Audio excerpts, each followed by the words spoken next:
하도 내용이 많아서 한 장으로 정리하기도 힘듭니다. 하지만 뭐 정리는 해봐야겠죠. 자, 한번 살펴보겠습니다. 자, 2020년 달라지는 부동산 제도 이렇습니다. 자, 일단 세제부터 제도 그리고 금융까지 모든 게 바뀌게 되는데요. 시행 시기가 다 다릅니다. 이거 뭐 발표가 됐다고 해서 바로 우리한테 적용되는 건 아니니까요. 그 시행 시기별로 나눠서 한번 알아보도록 하겠습니다. 자, 먼저 1월 달에 바뀌는 제도입니다. 제일 먼저 양도소득세 장기보유 특별공제 혜택이 축소가 됩니다. 그리고 두 번째는 전세자금 대출 후 신규 주택 매입 제한이 있고요. 세 번째, 자, 주택 유상거래 취득세율이 일부 변경이 됩니다.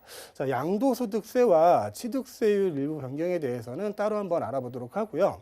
전세자금 대출 후 신규 주택 매입 제한이다. 이건 무슨 내용이냐면 기주택자라든가 9억 이상의 고가주택자가 전세자금 대출을 받아서 다시 부동산에 투자하는 것을 막고자 하는 제도인데요.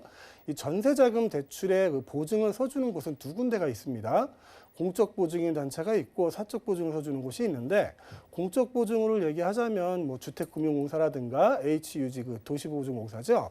이쪽이 공적 보증공사고, 사적 보증공사는 서울보증보험이 될 텐데, 이제부터는 이제 공적 보증에서 그 기준을 잡아왔던 그 규제의 기준이 사적 보증 이제 서울보증보험까지 확대된다는 내용이고요. 자세한 내용은 전에 같으면 이랬어요. 자금 대출의 만기가 돌아오면 이 보증보험에서는 은행에서는 차주의 주택을 조사를 해봅니다. 그래서 2주택 이상이 되면 그 전세자금 대출의 만기 연장을 제한하는 방법이 있었는데, 이 바뀌는 것은 이렇게 바뀌게 되는 거죠. 9억 이상의 주택을 구입을 하거나 2주택 이상일 때는 전세자금 대출을 회수를 한다. 바로 회수를 한다는 건데, 이게 즉시 회수인지 만기시 회수인지는 정확한 텍스트가 나와 있지 않습니다. 여하튼 회수한다는 그 조건이 바뀐 거고요. 자, 다음은 양도소득세에 대해서 한번 알아볼게요. 양도소득세 장기보유 특별공제가 공제 혜택이 축소가 됐습니다. 이게 발음도 어렵습니다.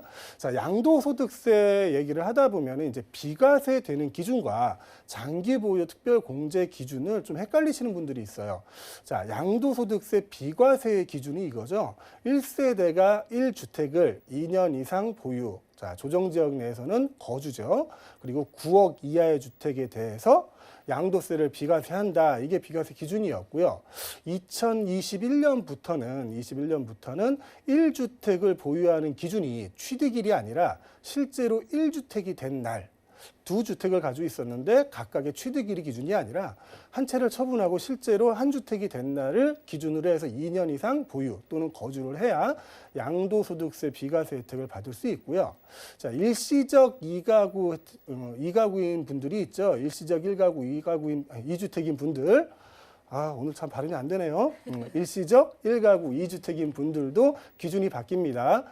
작년 12월 17일 이후부터는 1년 내에 기존 주택을 처분하셔야 되고요. 그리고 1년 내에 새로운 주택에 전입을 하셔야지만 일시적 1가구 2주택에 대한 양도세 비과세 혜택을 받을 수 있습니다.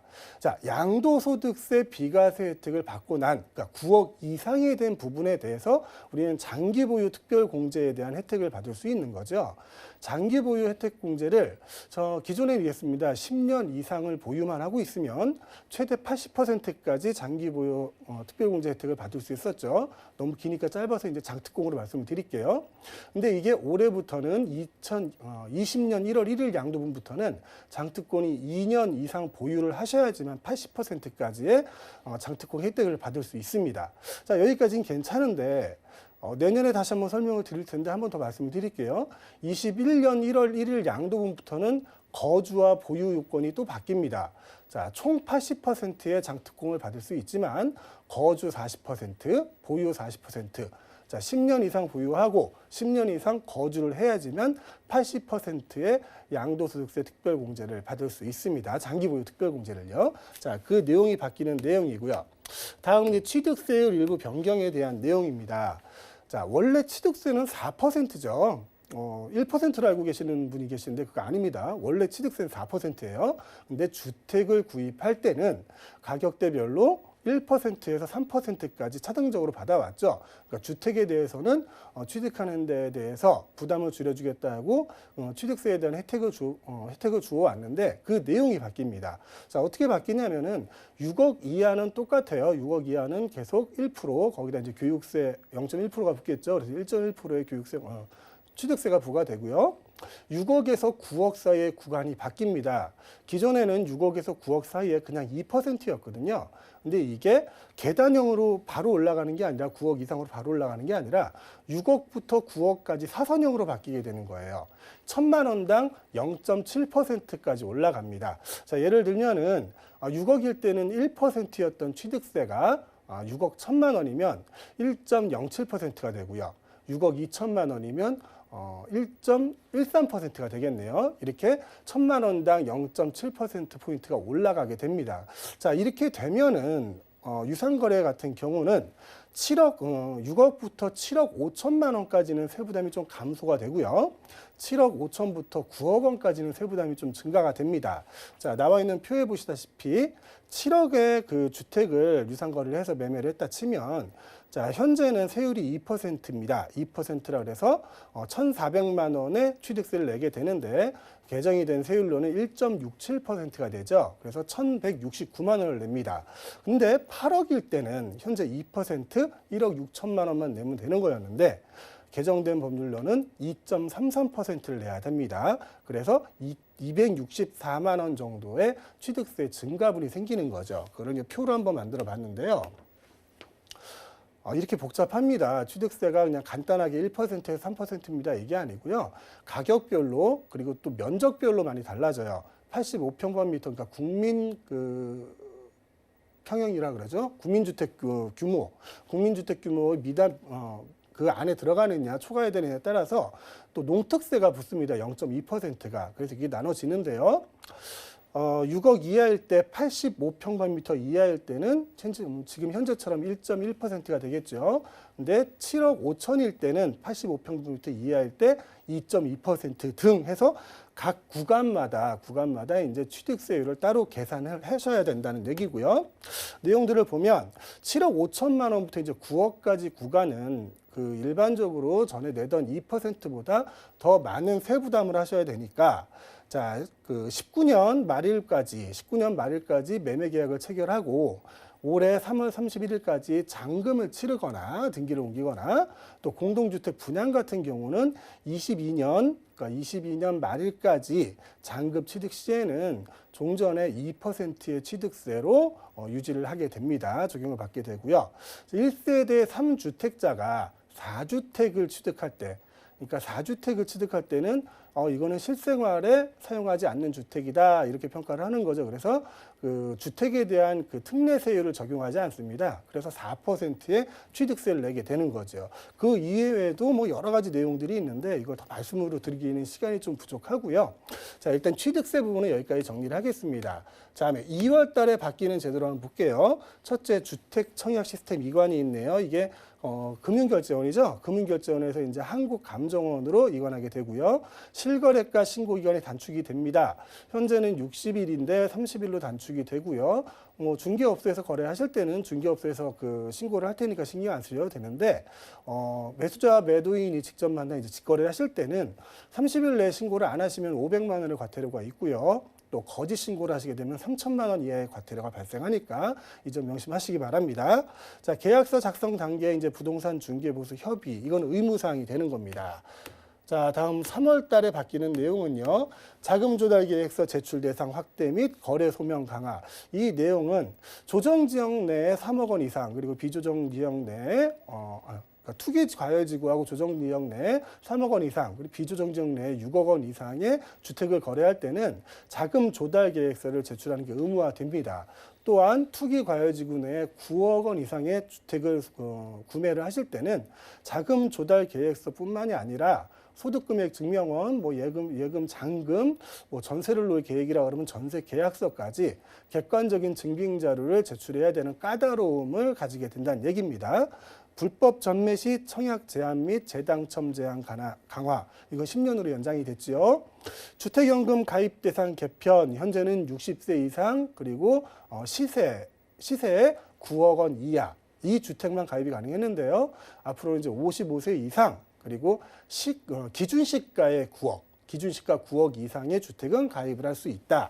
자, 이게 3월까지 바뀌는 내용입니다. 또 5월에 대한 내용을 보면요. 민간 택지 분양가 상한제 유예 기간이 종료가 됩니다. 자, 전에 그 분양가 상한제를 발표하면서 재건축이나 재개발 단지 같은 경우는 좀 불합리한 부분이 있다 해서 그 발표일까지 관리처분계획 인가를 받은 단지에 대해서는 그 후 6개월까지 입주자 모집 공고를 내면 분양가 상한제 적용을 배제하겠다라는 그 유예 기간이 4월 달로 종료가 된다는 얘기고요. 100세대 이상 공동주택관리비 의무 공개됩니다.